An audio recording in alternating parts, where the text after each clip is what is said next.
ऋषभ की मुलाकात एक मीटिंग के सिलसिले में ऑस्ट्रेलिया जाते हुए एक फ्लाइट में लीजा से हुई, जो कि एक एयर होस्टेस थी।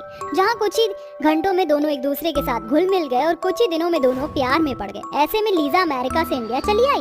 ऋषभ लीजा से कोर्ट मैरिज करके उसे घर ले आया। लीजा ने पिंक कलर का स्लीवलेस फ्रॉक सूट पहना था, जिसे लीजा ने बस ऋषभ के आगे अपनी अच्छी होने की छाप छोड़ने के लिए पहना था।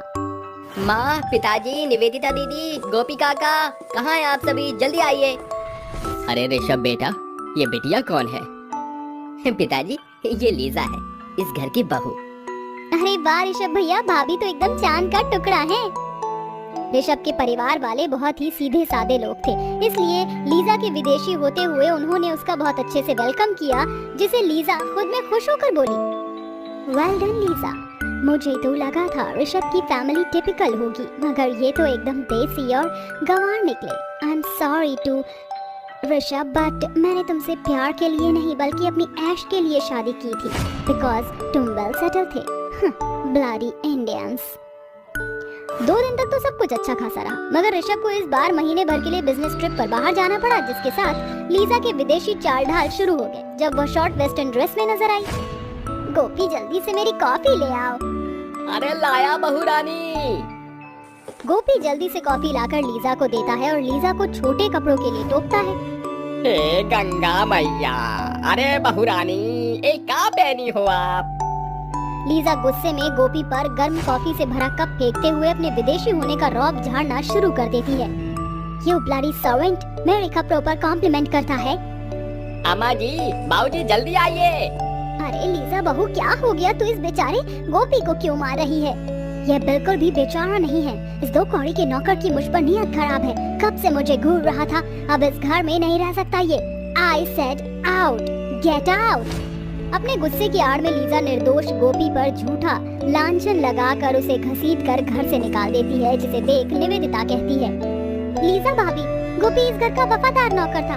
आपने उसे घर से निकालकर अच्छा नहीं किया, और फिर अब घर का काम कैसे होगा? आज से घर का A to Z काम आप और सासू मॉम करोगी। मगर भाभी, माँ को बीपी और थायराइड की परेशानी है, वो कैसे करेंगी? और मैं भी लगभग काम भूल चुकी हूँ। इस पर लीजा घर में रह रही अपनी विधवा ननद को ताने देते हुए बोलती है, काम करना भूल गई हो, मगर मुफ्त की रोटियां तोड़ना नहीं भूली ना निवेदिता। ये घर मेरा पति चलाता है, इसलिए अब ये घर मैं चलाऊंगी। समझे सासू मॉम, मुझे एक एक कोना एकदम क्लीन चाहिए। एंड यू निवेदिता, तुम जाकर मेरे लिए बर्गर बनाओ। आई एम सो हंग्री। अरे ससुर जी, आप कहाँ चल दिए? आप मेरे फुट मसाज कीजिए। ओह गॉड, इन गवार को तो इंग्लिश आती ही नहीं। फुट मींस पैरों की मालिश। अरे लीजा बहू, थोड़ा तो लिहाज कर। अपने ससुर से पैर की मालिश कराना तुझे शोभा देता है क्या? है यू ब्लडी बुढ़िया, जितना कहा है उतना करना, वरना तू लीजा को जानती नहीं है। Let's go on your walk. बेचारे भोले भाले ससुराल वाले लीजा के दिए कामों को पूरा करने में लग जाते हैं। जहाँ निवेदिता भरी गर्मी झेलकर लीजा के लिए बर्गर बनाती है, वहीं सास सारे घर की सफाई करके थक कर चूर हो जाती है। वहीं बेचारा ससुर शर्म से नजर नीची करके लीजा के पैर की मालिश करता है। ऐसे ही दिन ढलते जाते हैं, जिसके साथ विदेशी बहू की बदमाशियां और भी ज्यादा बढ़ने लगती हैं।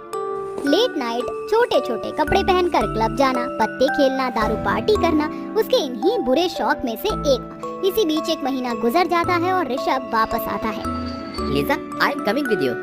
Okay Rishabh, I am waiting for you. Rishabh के आने की खबर से लीजा का चेहरा पीला पड़ जाता है। वो जल्दी से अपना वेस्टर्न गेटअप चेंज कर लेती है और अपने ससुराल वालों को धमकाते हुए बोलती है, तुम तीनों मेरी बात ध्यान से सुनो। ऋषभ आ रहा है। अगर तुम गवार लोगों ने कोई शार्पनेस दिखाई तो अच्छा नहीं होगा। Do you understand? सभी सर हिलाकर हाँ भर देते हैं। कुछ देर में ऋषभ आता है। प्रणाम माँ, प्रणाम पिताजी। कैसी हो निवेदिता दीदी?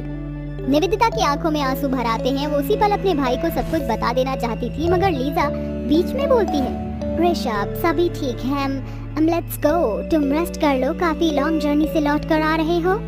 ऐसे ही दिन बीतते जाते हैं। घर चलाने के लिए ऋषभ अक्सर काम के सिलसिले में बाहर रहता है। ऐसे में लीजा सारी हदें पार करती चली गई। एक दिन वह सोफे पर बैठी अपने दोस्त से बातें कर रही थी।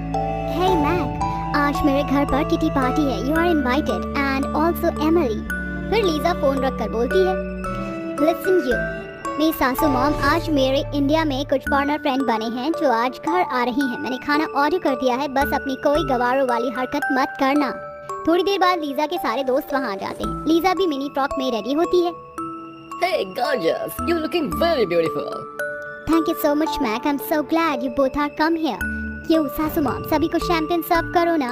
यू निवेदिता, खाना ले आओ राइट नाउ। ठीक है भाभी। भाभी, Lisa, I can believe that ये गवार तुम्हारे ससुराल वाले हैं। It's my bad luck Emily, but she all are like servant for me, nothing else. Lisa अपने ससुराल वालों को गवार कहकर उनकी खूब बेइज्जती करती है, जिसके बाद सभी चले जाते हैं। दिन गुजरते जाते हैं, जिसके साथ नशे और बुरे खान पान के कारण लीजा की हालत बद से बदतर होती चली जाती है। कभी बर्गर, कभी पिज्जा, तो कभी कुछ खाकर ही वह अपनी जिद पूरी करती और आखिर में उसकी इन्हीं आदतों ने उसे बिस्तर तक ला पहुंचाया, जिस बुरी कंडीशन में उसकी सास और ननद ने उसका अपनों से बढ़कर ख्याल रखा, जिन्हें उसने हर दिन गंवार कहकर नीचा दिखाया था। अचानक दरवाजे की खटखटाहट से लीजा अपनी गलतियों से बाहर आ जाती है। उसके सामने निवेदिता खड़ी थी। लीजा भाभी, आपके लिए ओट्स बनाया है, गर्मा गर्म खा लीजिए। अपनी ननद और सास को अपनी इतनी फिक्र में डूबा देखकर लीजा अपने किए पर फूट फूट कर रोते हुए बोलती है, आई एम सॉरी निवेदिता दीदी, आई एम सो गिल्टी। मैंने आपके सासू माम और ससुर जी के साथ अच्छा नहीं किया, हमेशा आपको गवार और न जाने क्या क्या कहा, और आज आप लोग मेरा जान से बढ़कर ख्याल रख रहे हैं। लीजा भाभी, इसे ही रिश्ते कहते हैं, जो हुआ उसे भूल जाइए और चलिए आज से एक नई शुरुआत करते हैं। And you have just don't worry, fear not say anything with Rishabh. अपनी ननद को इंग्लिश में बात करता देख लीजा के होश उड़ जाते हैं। इससे पहले कि वो कुछ बोल पाती, निवेदिता बोलती है, हैरान मत होइए भाभी, आपको मेरी इंग्लिश से हैरानी हुई, मगर गांव में रहने वाला गवार नहीं होता, वह अपनी भाषा से लगाव रखता है। इस तरह लीजा अपने ससुराल वालों से माफी मांगकर उनके साथ घुल मिलकर रहने लगती है, मगर ये बात ऋषभ की जिंदगी के लिए राज बनकर ही रह जाती है।